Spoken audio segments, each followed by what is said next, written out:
Salut Fabrice, Salut Alain. on est à la Défense, Ouais, tranquille, on profite du dernier jour de beau temps. ouais, c'est bien. Ouais, Effectivement, tu travailles énormément sur la réalité augmentée et quand même ce qui est génial, c'est que tu nous as fait plusieurs articles pour Weekly. tout à fait. Encore merci d'ailleurs pour ça, Mais de rien. où tu as bien expliqué les choses. Et moi, je voulais quand même qu'on réexplique en vidéo pour les personnes qui suivent Weekly ce qui était la réalité augmentée, la réalité virtuelle et la réalité mixte. Très bonne idée. Alors, pour essayer d'expliquer tout ça, je vous propose qu'on envoie une vidéo de ce que tu as pu réaliser au niveau démonstration et qui inclut de la réalité virtuelle, de la réalité augmentée et qui inclut un petit peu tout, pour pouvoir nous expliquer donc quelles sont les grandes lignes de demain, en quoi ceci va révolutionner les choses et les métiers du futur, quoi, un petit peu. Oui, tout à fait. Alors en fait, ce qu'il y a d'intéressant entre la réalité virtuelle, la réalité augmentée et la réalité mixte telle que définie par Microsoft, c'est ce qu'on appelle un continuum. Le continuum, c'est un ensemble d'éléments où l'on passe de l'un à l'autre sans s'en rendre compte. Et derrière tous ces termes où les gens se mélangent, parce que quelque part on entendait parler de la réalité virtuelle depuis des années avec des casques comme l'Oculus Rift ou comme maintenant le Vive, et puis il y en a plein d'autres derrière, c'est qu'on s'imaginait toujours plongé dans un monde où notre réalité changeait de tout au tout. On mettait un casque, notre vision changeait, on mettait des écouteurs et tout ce qui est le domaine auditif changeait, et ainsi de suite jusqu'à le domaine de l'haptique, au niveau des mains, du toucher, de la kinesthésie, de la position du corps. On était sur un mode où on estimait qu'en fait la réalité virtuelle permettait de s'extraire de la réalité environnante pour se retrouver ailleurs. C'est vers ça que tout le monde planchait. Sauf qu'en fait en pratique, derrière tous ces termes existait également le terme de réalité augmentée et de réalité mixte. Alors comment ça se définit? Réalité virtuelle, tout le monde la connaît maintenant, je pense que la redéfinir est un peu peut-être... Oh, pas forcément, écoute, je pense que la réalité virtuelle... Donc, Alors moi personnellement la définition que j'en donnerais c'est qu'effectivement dans la réalité virtuelle tu mets un casque et tu vas partir dans un autre monde, donc tu es un petit peu enfermé dans ton rêve et tu es un petit peu solitaire. Alors même si effectivement aujourd'hui il y a quand même pas mal de jeux où on peut jouer en réseau en réalité virtuelle, mais tu pars complètement ailleurs. C'est ça. Alors qu'avec la réalité augmentée, on reste dans le tangible, dans notre environnement concret, Dans le monde réel donc. le monde réel, et on rajoute des éléments qui viennent du virtuel. Et on appelle ça la réalité augmentée. Autour de ça, il y a aussi la virtualité augmentée. C'est-à-dire qu'à l'extrême, on va se retrouver dans un monde complètement virtuel dans lequel on va incorporer des éléments du réel. Exemple, je suis dans une salle, là on a la Défense, on va se retrouver par exemple à New York. Donc je vais être avec mon casque à New York et je vais t'intégrer, toi qui es à la Défense, dans mon environnement. Là on se retrouverait dans la réalité, dans la virtualité augmentée. Donc entre cet extrême qui est la réalité augmentée et la virtualité augmentée, on se retrouve dans la réalité mixte. Je suis pas sûr d'être clair, hein, mais c'est des dans les images qu'on est en train de voir, justement, là on est dans la réalité augmentée, réalité mixte, c'est-à-dire qu'effectivement ce qu'on voyait c'était des images réelles sur lesquelles tu avais incorporé donc des hologrammes ou des images en tout cas virtuelles, quoi. Oui, tout à fait. Et donc dans cette autre vidéo, ce qu'on voit là aussi, ce sont encore une fois des hologrammes qui ont été incorporés dans le monde réel. Donc là, effectivement, on est dans la réalité mixte, réalité augmentée. Oui, Alors, justement, quelle est la différence entre les deux? Clairement, là on voit bien qu'effectivement on n'est plus dans la réalité virtuelle parce que là, il faut bien le comprendre. Donc ce qu'on a, ce sont des images du réel où on a incorporé des images superposées, des images virtuelles qui sont superposées, des hologrammes. Oui, c'est ça. En l'état de l'art, en fait, le casque de Microsoft, le HoloLens, c'est le plus avancé. Parce qu'il a cette faculté, en fait, à faire de la réalité augmentée, mais sans rien. Donc ça veut dire qu'on met un casque, il est autonome, il se comporte sans avoir besoin d'être lié à quoi que ce soit. On lance une application et de cette application, on démarre ses hologrammes. Là-dessus, c'est génial. La raison pour laquelle Microsoft insiste sur la réalité mixte, c'est qu'en fait, contrairement à la réalité augmentée classique, c'est que son casque est capable d'interagir avec l'environnement. Dans la définition que j'ai donnée tout à l'heure, ça fait un amalgame de termes, une sorte de brouhaha, on comprend plus réalité augmentée, virtual, mixed reality, continuum, etc. Mais en fait, tous ces termes techniques, pour la personne qui va nous suivre, n'a pas véritablement d'intérêt. La seule chose à comprendre, c'est qu'en fait, qu'un hologramme s'incorpore dans la réalité tangible ou dans de la réalité virtuelle complètement, c'est quasiment la même chose. C'est juste le nombre d'éléments que je mets dedans. Là, si on regarde la vidéo, je rajoute une terre, parce que j'ai décidé simplement de mettre une terre dans mon environnement. Mais je pourrais très bien décider de tout masquer en fait. De mettre une terre, des planètes, un vaisseau spatial, etc. et masquer la voiture que l'on voit derrière. Et on tomberait alors dans ce cas dans la réalité virtuelle. Dans le mode de réalité augmentée, les hologrammes tels qu'on le voit là, ils sont rajoutés, mais ils vivent leur vie tout seuls. Ils ne savent pas qu'il y a une voiture, ils ne savent pas qu'il y a un portail, ils ne savent pas qu'il y a un cube. Dans la réalité mixte, ces hologrammes pourraient interagir. Exemple, le vaisseau spatial pourrait se cogner avec la voiture et exploser. Très bien, alors ça c'est ce qu'on va voir tout de suite dans une autre vidéo. Oui. Donc justement, par rapport à ce que tu viens de dire, dans cette vidéo, on voit plus clairement les interactions qu'il va y avoir de la réalité augmentée avec le monde réel. Là, on va vraiment parler de réalité mixte. Tout à fait. Et voilà. Voilà un bon exemple. Effectivement, là, c'est bon, c'était. Donc tout ça, tu l'as fait avec le casque HoloLens. Hein, il faut le préciser, HoloLens, de effectivement, Microsoft. il est génial à programmer parce que, effectivement, pour quelqu'un qui aime coder, la réalité virtuelle, c'est comme programmer un jeu 3D et le casque se comporte comme une caméra. Vous avez des contrôleurs, mais bon, c'est amusant. En revanche, HoloLens, vous gérez des choses assez épatantes, comme le fait que ça détecte l'environnement. On ne le voit pas forcément sur la vidéo parce que ça fait un effet avec des traits, etc. Mais celui qui a le casque, il va vraiment un effet de profondeur. Là, cet affichage que vous voyez n'est évidemment pas obligatoire. C'est ce que fait le casque HoloLens. Oui, là, tu étais en mode développement. Voilà, en mode développement. C'était justement pour faire une démonstration de ce que le casque voyait, mais qu'il n'affiche pas forcément à l'utilisateur, et qui fait que le casque identifie les éléments qui sont autour de lui, et qui fait que donc justement, il analyse la réalité réelle pour pouvoir faire interagir les hologrammes avec. Fait. Le programmeur, en fait, derrière, il ne vous montre pas ça. C'est ce qu'il récupère. Ensuite, il positionne son hologramme. Donc là, on était en période de Noël. C'était l'année dernière. Donc j'ai mis un Père Noël. Vous remarquez là, par exemple, sur l'image que le Père Noël est caché derrière la voiture. C'est qui montre bien que l'environnement tangible interagit avec le virtuel.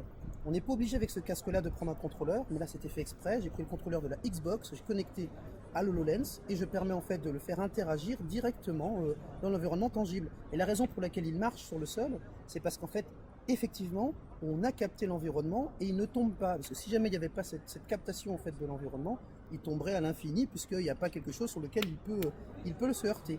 De la même façon, vous le voyez sur une voiture.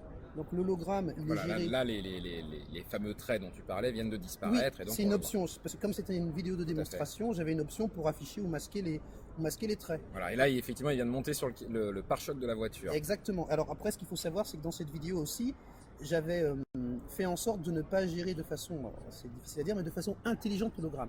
Parce que quand on programme ce genre de choses, effectivement, comme l'environnement, le casque a des limitations en termes de captation, il peut se retrouver à ne pas capter un objet, à ne pas voir l'entièreté d'un sol, etc. Donc on fait des raccourcis.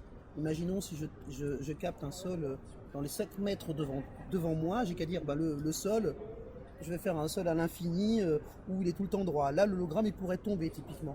Par exemple, vous voyez la voiture là, et la voiture, dans la même logique, le Père Noël, il y a un petit trou là, parce que le HoloLens a mal capté. Si j'avais programmé ça un peu plus finement, oui. Exactement, j'aurais fait un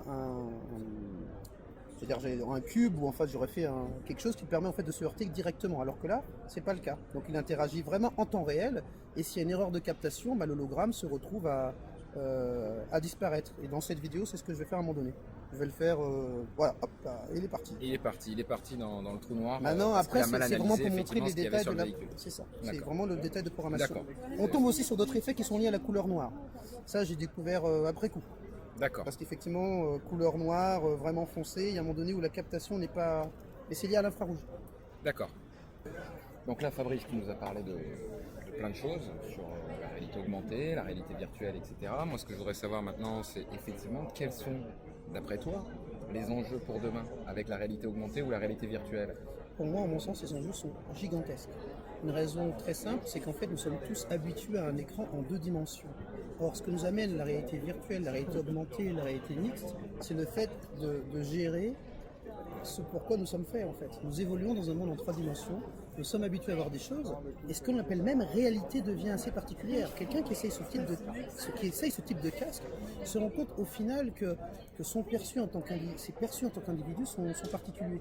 En clair, je vois des choses, mais s'il y a une captation d'un influx nerveux, ce que j'entends, ce que je ressens, etc., ce qui arrive à mon cerveau, et ce que j'appelle réalité finalement, on est capable de le simuler. On en est là en fait. Et c'est là où il y a un enjeu qui est capital, c'est que finalement, alors sans aller trop loin dans la prospective, en se disant on ne sait pas ce qui va se passer, etc., c'est que véritablement, on va être capable d'enrichir le monde de tout. Avec la réalité augmentée. Avec la réalité augmentée, même la réalité virtuelle, on pourra faire Ah, les les gens images se qu'on voit là, retrouver dans... C'est excuse-moi, de la là, réalité virtuelle pure. voilà, c'est de la réalité virtuelle pure et c'est assez impressionnant. Ça, c'est fait Exactement, et avec, qu'on a avec HTC Vive, c'est fait avec Valve, donc Valve qui fait la solution SteamVR, celle qui va être incorporée bientôt par Microsoft également dans HoloLens, mais il y a plein de façons de faire, en fait c'est une plateforme qui est majeure pour trouver des jeux de réalité virtuelle, hein, mais bientôt augmentée avec Microsoft ou mixte. En revanche, ce qu'il faut bien retenir, c'est que quand vous mettez ce casque, il y a encore une certaine pixelisation. Mais les technologies évoluant, on aura bientôt un monde dans lequel on se rendra plus compte en fait. Quand j'ai programmé ça, je me retrouvais à un moment donné à force de programmer, d'essayer le casque, de régler les bugs, de rajouter les mains, de gérer le son, etc. À un moment donné, j'étais en décalage. Tu savais plus où tu étais. Tout à fait. Ça veut dire qu'en fait, à un moment donné, même quand j'avais le casque, j'étais là, waouh, c'était où ma réalité? C'est-à-dire que je passais tellement de temps à gérer des points. Alors effectivement, je me déplace avec mon contrôleur, je peux me téléporter, chose qui n'existe pas dans la vie réelle. Mais sauf qu'on peut se dire que, attendez, on va développer des technologies qui vont être de plus en plus abouties avec des réglages de plus en plus fins. Oui, effectivement, on pourra simuler de façon concrète et aboutie la réalité tangible. Manque maintenant l'autre partie. Vous voyez, on voit les mains arriver, on ne sent pas le toucher. Donc le toucher, la domaine de l'haptique, il y a des choses à faire. Il faudrait peut-être des combinaisons, ils y pensent. Il y a des choses qui sont faites déjà. Tout à fait, dans l'aptique. Il y a également la kinesthésie, quand le corps, par exemple, qu'on est en train de... Là, on ne le voit pas dans la vidéo, mais je pourrais faire une solution dans laquelle je vole. Si je vole, il faudrait que j'ai l'impression que mon corps soit léger. Il y a des machines qui existent déjà, donc qui vont donner cette sensation. Donc, pour l'instant, là où c'est abouti, c'est dans le domaine du visuel. Il faut encore améliorer, mais c'est très abouti dans le domaine du visuel. Dans le son, dans le domaine du son, pas de problème. Parce que tous les autres domaines, l'odorat, le toucher, etc., mais ça sera possible. Donc l'enjeu majeur pour les sociétés, ça sera de retrouver ce curseur suffisamment fin qui ne fasse pas peur aux gens en disant le futur est dangereux, on va nous projeter dans des mondes qui ne sont pas la réalité, etc. Ça c'est certain, il faut faire attention. En revanche, de l'autre côté, effectivement, tout ce que vous connaissez jusqu'à maintenant, ne serait-ce qu'une télévision. Une télévision pour vous, c'est un écran d'une certaine dimension. Vous mettez l'HoloLens, vous pouvez régler une télévision d'une taille gigantesque. Pourquoi pas? Vous pouvez simuler un écran, vous simulez un environnement de cinéma.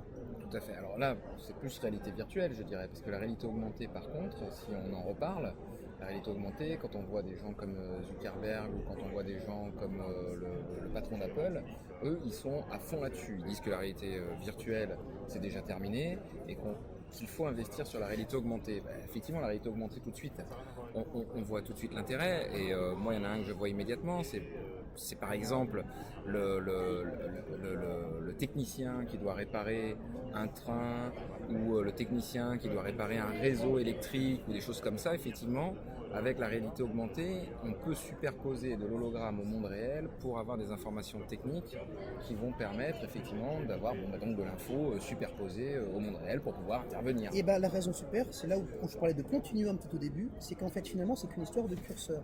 Entre celui qui est plongé dans un monde où on lui simule tout et celui qui décide de n'afficher que quelques éléments du virtuel, en fait il y a une infinité de possibles. Donc dans le monde concret, oui, aider quelqu'un qui est perdu en disant tourne à droite, tourne à gauche, on montre effectivement où il doit tourner.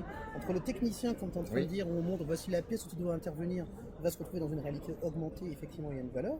On peut aller à la réalité mixte, par exemple là on ne voit pas dans la vidéo, mais je le montrais au départ, dans lequel on peut se retrouver dans un monde où on a une balle par exemple de basket, on fait la balle de basket virtuelle, interagir avec les environnements du réel. On va être dans la réalité mixte pure, on va s'amuser à faire du virtuel, interagir avec le réel.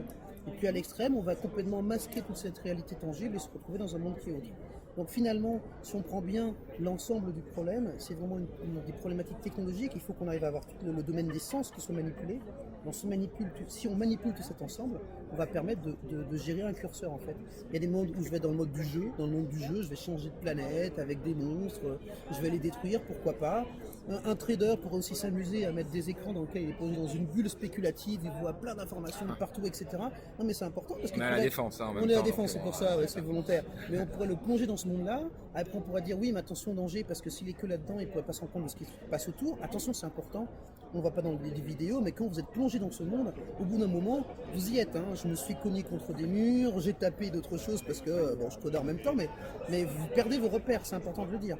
Donc du coup, vous pouvez être plongé dans un monde, puis dans l'autre, vous avez cette réalité augmentée où laquelle votre réalité reste normale, en mode Iron Man. On va rajouter des informations partout. On pourrait regarder le visage de quelqu'un, se connecter en temps temps réel sur Google et puis voir qui il est, ce qu'il a fait dans la vie, etc. Et puis, elle est dans la réalité mixte dans laquelle on va, comme je disais tout à l'heure, faire interagir des environnements du virtuel avec le tangible. Alors là, ce que tu disais, effectivement, on revient un petit peu aux lunettes de Google, hein, effectivement, Google aujourd'hui qui relance ses Google Glass aussi, hein, qui fait un petit peu finalement de la réalité augmentée en superposant des informations. Mais là, c'est de la réalité augmentée pure. Augmentée pure. C'est vrai que la force du casque de Microsoft, qui est le meilleur, en mon sens, pour moi, en ce moment, c'est qu'en fait, véritablement, on a cette possibilité de switcher entre les modes. Attention, le casque, on essaye, il y a des limitations de taille, de visualisation. Oui, mais là, ils sont en train de sortir une prochaine version qui va être fortement améliorée. Disons simplement qu'en revanche, ils ont fait un pas qui est énorme. On n'a pas montré autre chose, c'est ce téléphone. On fait Google Tango, qui lui, alors c'est Google, hein, donc on programme sur Android et on est capable de faire une réalité mixte au sens de Microsoft. Donc le téléphone est capable de capter l'environnement, de mettre des hologrammes. Ces hologrammes interagissent avec l'environnement réel. On peut les mettre après dans un casque pour simuler comme HoloLens. La seule différence, c'est que l'HoloLens va très très très loin en termes de stabilité. Il n'y a pas de glissement. D'accord. J'ai un hologramme quelque part, il ne glisse pas, etc. Enfin, c'est très très abouti. Moi, ce que je te propose, c'est qu'effectivement, on fasse peut-être une deuxième vidéo pour peut-être rentrer dans d'autres technologies que ce qu'on vient de présenter, une suite, hein, pour que tu viennes exprimer d'autres choses. Cette vidéo, c'est sympathique pour montrer tout ça. Voilà, pour montrer un petit peu où on en est. Et puis, en tout cas, moi, je voulais te remercier pour ton intervention. Félicitations aussi pour tout ce que tu fais autour de tout ça. Écoute, je te dis à bientôt. À bientôt. Et puis, on va faire un petit compte rendu de tout ce qu'on vient de se dire. Avec plaisir. Merci Fabrice. Merci Alain.